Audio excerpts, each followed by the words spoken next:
Hello' friend, কি খবৰ আপোনালোকৰ? ভালে চাগে ন? আজি বহুদিনৰ মূৰত মই ভৰি চবালৈ আহিলোঁ আপোনালোকৰ ওচৰলৈ।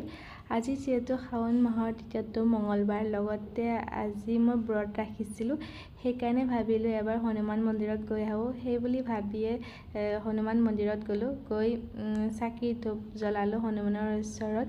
সঁচাকৈ হনুমান বাবাৰ ওচৰত সঁচাকৈ বহুত বেছিয়ে ভাল লাগে। যেতিয়া আমি ব্ৰতত থাকোঁ, দিনত ব্ৰত থাকি যেতিয়া গধূলি মন্দিৰত যোৱা হয়, মন্দিৰত যাই ধূপ চাকি জ্বলালে সঁচাকৈ মনটো বহুত বেছিয়ে ভাল লাগে। আপোনালোকে কোনে কোনে আজি মন্দিৰতলৈ গ'ল এবাৰ জনাবচোন। আৰু মঙলবাৰে ব্ৰত ৰাখিলে সকলোৱে ভাল বুলি কয়। মই বাৰু মঙলবাৰে নিৰামিষে খাওঁ। লগতে এইবাৰ শাওণ মাহৰ বুলি মই বেলেগ ৰখা নাই। সোমবাৰ মঙলবাৰটোৱে ব্ৰত ৰাখিছোঁ। আৰু বহুত মানুহৰ আগমন হৈছিলে, আজি বহুতেই আহিছিলে।